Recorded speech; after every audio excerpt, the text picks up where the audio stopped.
Good morning, dear students. In this video, we will discuss point number 6, dissatisfaction of lesson number 3, glimpses of the past. So, open page number 41 of your book. Point number 6, dissatisfaction 1835 to 1856.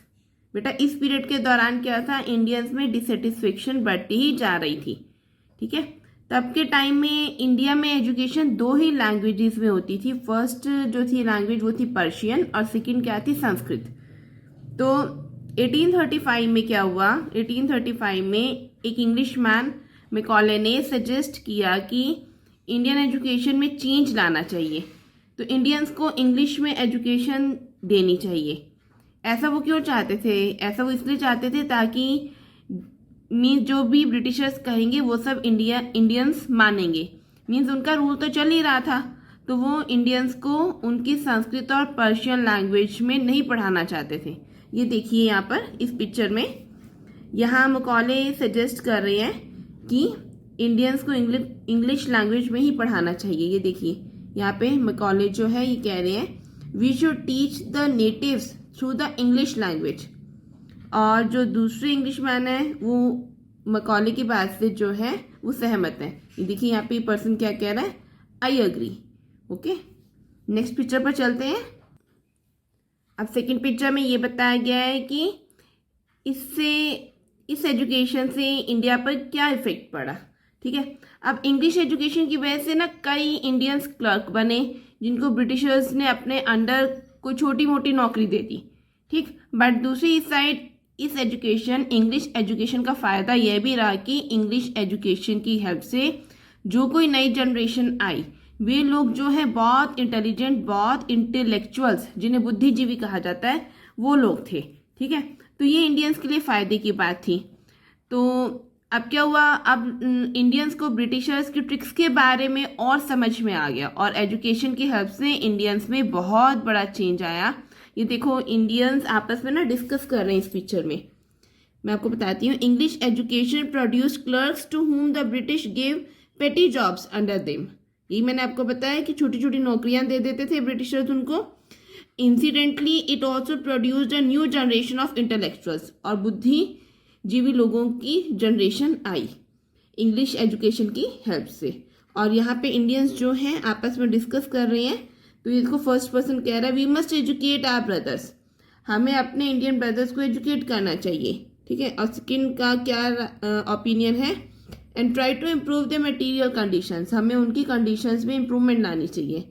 और यहाँ पे third person कह रहा है for that we must convey our grievances to the British parliament, और इसके लिए हमें अपनी कंप्लेंट्स, जो दुख दर्द हैं, जो हमें शिकायतें हैं, वो ब्रिटिश पार्लियामेंट तक ले जानी चाहिए. यानी कि इंग्लिश एजुकेशन से वो लोग, उन लोगों में, इंडियंस में और अवेयरनेस आई. अब नेक्स्ट पिक्चर पर देखते हैं.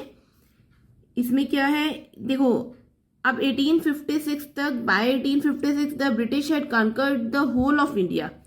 अब 1856 तक ब्रिटिशर्स ने पूरे इंडिया को जीत लिया था. अब देखो मैप में कितना चेंज है.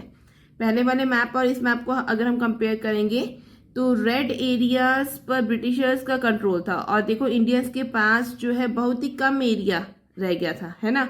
ये देखो येलो एरिया जो है वो इंडियन स्टेट्स को रिप्रेजेंट कर रहा है. अब इंडियंस समझ रहे थे कि ब्रिटिशर्स का कंट्रोल जो है वो सारे टेरिटरीज पर बढ़ता ही जा रहा था. और अब इंडियंस में डिससेटिस्फेक्शन बढ़ रहा था, बट जो ब्रिटिशर्स थे वे इंडियंस के लिए कुछ नहीं करना चाहते थे. वे इंडियंस की नीड्स की बिल्कुल भी परवाह नहीं करते थे. They care little about the needs of Indians. Okay, अब इंडियंस को और ज़्यादा समझ में आना शुरू हो गया कि हमारे जो किंग्स थे, इंडियन किंग्स थे, वो कठपुतलियाँ बन के रह गए और हमने अपने पुरानी जॉब्स को भी खो दिया है. ये देखो इंडियंस ना आपस में बात कर रहे हैं, इस पिक्चर में डिस्कशन कर रहे हैं. तो ये जो पर्सन कह रहा है our kings have become puppets and we have lost our old jobs, हमारी जो जॉब्स भी चली गई हैं. ठीक है, और सेकंड वन कह रहा है एंड लैंड्स ऑल्सो, और सारी लैंड्स भी चली गई हैं. लैंड्स कैसे गई थी कि जो फार्मर्स की लैंड थी वो ब्रिटिशर्स ने हैवी टैक्सेस लगा के अपने कंट्रोल में कर ली थी, ठीक है ना। और ये थर्ड पर्सन देखो कह रहे they are converting our brothers. अब ब्रिटिशर्स जो हमारे इंडियन ब्रदर्स का रिलीजन चेंज कर रही हैं, ठीक है। अब आगे है फोर्थ वन जो कह रहे हैं you only talk do something to drive them out. यानी कि फोर्थ पर्सन सबको कह रहा है कि तुम सिर्फ बातें करते हो, ब्रिटिशर्स को इंडिया से बाहर निकालने के लिए कुछ करना भी चाहिए, ठीक है। तो इंडियन पीपल जो थे इस टाइम पे अब अवेयर हो चुके हैं, अब वो ब्रिटिशर्स की कंट्रोल को खत्म करना चाहते हैं। अब इंडियंस को समझ में आ गया था कि उन्हें अब बातें करने की बजाय कोई एक्शन लेना होगा ब्रिटिशर्स को इंडिया से बाहर करने के लिए। Clear? I hope you have understood these pictures. Homework is read lesson number 3 glimpses of the past. Okay, thanks and have a nice day.